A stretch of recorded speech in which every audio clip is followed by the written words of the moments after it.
हमारे साथ मौजूद है, मैं ज्वाइन किया है रहनुमा पीटीआई खुर्रम ज़ीशान ने, उनको वेलकम करेंगे। अस्सलाम वालेकुम जी। वालेकुम अस्सलाम। खुर्रम, मैं चाहूँगा पहले तो मैं आप आखिरी हद तक आपने ऐलान भी किया था कि आप विड्रॉ नहीं करेंगे और आपने अपना एहतजाज भी रजिस्टर करवाया।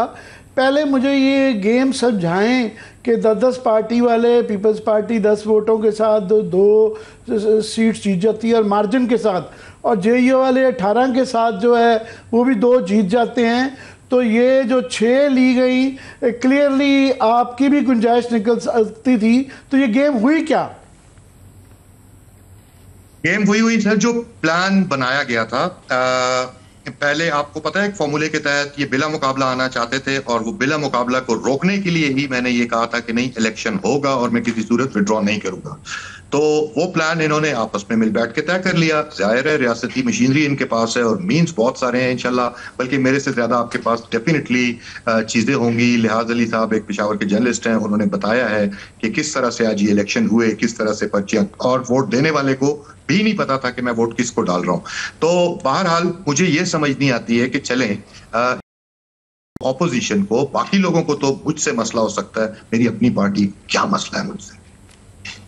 तो अभी मैं देख रहा था इशू ये आ गया कि पहले एक जो केपी की पार्टी ने लिस्ट इशू की थी, उसके अंदर जो है 4थे नंबर पे आपका नाम था, 5वें नंबर पे उन्होंने अजहर मशवानी भी डाले हुए थे। उन्होंने जो है उसके बाद उनकी रिकमेंडेशन को नहीं माना गया और ये फिर कहा गया कि जी इमरान खान ने, क्योंकि ये बैरिस्टर साहब गए थे और फैसला कर लिया। मेरे सामने अगर वो दिखा भी सकें, अली असगर खान जो हैं, ये पार्टी के केपी के सेक्रेटरी हैं, उनकी तरफ से भी और आतिफ खान की तरफ से भी आई है, उन्होंने भी लिस्ट ये शेयर की है। और अली असगर खान का कहना है कि जी अगर इमरान खान से मुलाकात और ब्रीफिंग का इख्तियार सिर्फ बैरिस्टर सैफ तक महदूद है तो फिर पार्टी को अपने फैसले खुद करने चाहिए, जिम्मेदारी भी खुद लेनी चाहिए। ये कह देना कि जी इमरान खान का फैसला है तभी दुरुस्त होगा जब हमें पता हो कि उनको सही पोजीशन बताई गई है। क्या कहेंगे? अब मुझे तो जितना डेस्परेट थे लोग मुझे विड्रॉ करवाने के लिए, मुझे तो ऐसा लगता है कि शायद खान साहब को ये बताया गया हो, उनको फीड किया गया हो, क्योंकि लिमिटेड उनके पास एक्सेस है, कि खान साहब आपके तो कैंडिडेट्स ही सिर्फ 4 रह गए हैं, बाकी ने तो विड्रॉ कर लिए। ठीक है, तो इसलिए शायद इतनी डेस्परेशन थी, गॉड नोस, मुझे नहीं पता। लेकिन बात यह है कि खान साहब ऐसा डिसीजन कैसे ले सकते हैं कि जिन लोगों ने उन्हें जेल में रखा हुआ है, जिन लोगों से वो बात तक नहीं करना चाहते, आप उनसे बंद कमरों में सीटों की बंदरबाट कर रहे हैं। मतलब कुछ गैरत, कुछ ईमान, कोई तो अखलाकियात होनी चाहिए जो बिल्कुल बाकी नहीं रही। तो इस चीज का अफसोस है मुझे। वैसे खुर्रम, ये बात ज़्यादा देर छुपेगी नहीं, जाहिर है अनकरीब किसी ना किसी को इमरान खान से एक्सेस होगी। नेक्स्ट टाइम कोई वकील जाएंगे तो ये बात सामने आ जाएगी।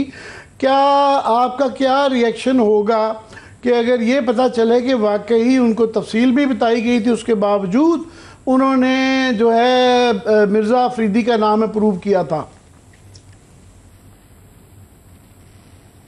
मेरा तो रिएक्शन बाद में आएगा। मैं आपको सच्ची बात बोलूं, मुझे अभी कोई टॉट कर रहा था कि आपने 0 वोट लिया, तो मैंने उसे यह कहा कि कुछ जंगें जीतने के लिए नहीं लड़ी जाती हैं, कुछ जंगें सिर्फ और सिर्फ मज़ाहमत के लिए और बताने के लिए लड़ी जाती है कि ये लोग जो आपके सामने खड़े हैं ये जानवर नहीं है, ये भेड़ बकरियां नहीं है, ये आजाद लोग हैं।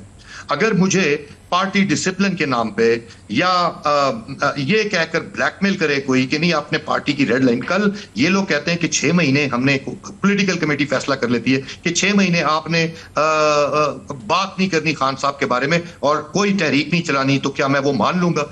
जहां पर मेरे नजरिए पर आंच आएगी मैं वहां पर दीवार बन के खड़ा होऊंगा इंशाल्लाह। दूसरी बात सर, बहुत इंपॉर्टेंट बात, इस डिसीजन को अभी तो इलेक्शंस भी हो गए, इन नामों की फहरिस्त को पार्टी ने अपने लेटर हेड पे, चेयरमैन ने क्यों नहीं अपने दस्तखत से इशू किया? Why nobody wants to take this responsibility on his shoulders? जब लास्ट ईयर इलेक्शंस, जब खान साहब की जब ये इलेक्शन सेनेट के लास्ट ईयर हो रहे थे, तो चेयरमैन ने एक लिस्ट जारी की ऑफिशियली, फिर रिवाइज हुई लिस्ट दोबारा जारी की।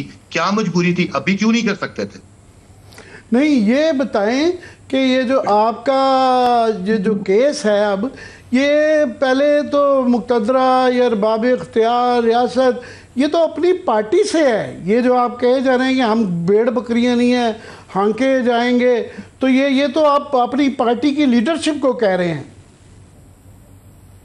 मैं अपनी पार्टी की लीडरशिप को भी कह रहा हूं। मैं चंद लोग पार्टी की लीडरशिप के, सबको नहीं, चंद लोग जो पावरफुल पोजीशन पे हैं उनसे और पाकिस्तान की पूरी अशराफिया से कह रहा हूं कि आप लोगों ने इन पाकिस्तानी लोगों को भेड़ बकरियां समझ रखा है। आप समझते हैं जिस तरफ डंडा लेके इन्हें हाँक दोगे हम कोई बिकाऊ हैं। आप समझते हैं एक वजारत का लालच दे दो, 10-12 करोड़ का लालच दे दो तो इस बंदे की जमीर को खरीद लेंगे हम। हर बंदा ऐसा नहीं होता। हर बंदा ओहदों के लिए, सेनेट में नशिस्त के लिए नहीं खड़ा होता। आज भी लोगों का, कुछ लोगों का जरूर किरदार जिंदा है जो अपने जमीर के मुताबिक फैसला करते हैं। तो ये स्टेटमेंट एक आना बहुत जरूरी थी। मैंने 0 वोट लिए हैं लेकिन मुझे फख्र है, अल्हम्दुलिल्लाह, मैं खुश हूं। आज मेरे दिल को इत्मीनान है, मेरा जमीर मुतमईन है। आपका ज़मीर मुतमईन है, मगर ये जो आपका एहतजाज है, आपका क्या फीडबैक है पार्टी के अंदर? ये आपका पार्टी डिसिप्लिन की खिलाफ वर्जी देखी जा रही है या ये देखा जा रहा है कि आपने ठीक किया? सर, चंद लोगों को छोड़ के, 4-6 लोगों को छोड़ के पूरी की पूरी पार्टी मेरे साथ खड़ी है, अल्हम्दुलिल्लाह। और मैं तो चाहता हूं कि मुझे कोई शो कॉज नोटिस दिया जाए ताकि मुझे मौका मिले कि मैं उसका जवाब दूं। ये पार्टी के अंदरूनी मैटर्स है, मैं डिस्कस तो नहीं करना चाहता हूं, लेकिन पब्लिकली ये बात कही गई है तो मैं पब्लिकली अभी भी कह देता हूं कि मैं इंतजार कर रहा हूं उस नोटिस का। मैं इंतजार कर रहा हूं, कल निकालते हो, आज निकालो, आज निकालते हो, अभी निकालो, अभी, मैं ताकि जवाब। अभी तक आपको कोई आपके खिलाफ तादीबी एक्शन या उसकी कोई इतला आई है कि जनाब आप पार्टी की डिसिप्लिन को वायलेट आपने किया है? बढ़ के सुन रहा हूं सर मैं इधर उधर से, लेकिन अभी तक मुझ तक कुछ पहुंचा नहीं है। तो अब इसके बाद ये बताएं कि ये अब सीटें जो है हार भी गई, कम ली गई, 1-2 सीटें जो लेनी चाहिए थी, मगर बहरहाल वो वोट जो हैं, ये जो दिलावर खान को और तला महमूद को और रुबीना बीबी को जो मिले हैं, तो ये क्लियरली पीटीआई के काफ़ी सारे लोग हैं जिन्होंने ये वोट दिए हैं। जी बिल्कुल, और मैं मजे की बात आपको बताऊं कि इसीलिए उन लोगों को जो वोट डाल रहे थे उन्हें खोलने की भी इजाजत नहीं थी कि आप ये वोट खोल सकते हैं। जो पर्ची मिली वैसे ही आपने डालनी है, आपको नहीं पता कि आप किसको वोट डाल रहे हैं।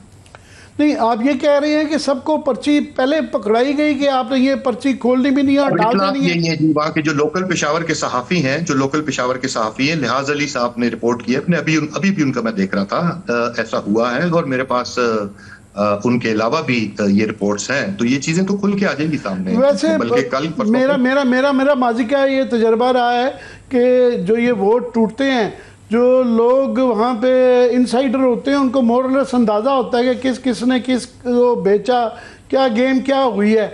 आपको भी कोई अंदाज़ा है कि कौन कौन से लोग हैं जिन्होंने जेयूआई या पीटीआई के लोगों को वोट डाले हैं?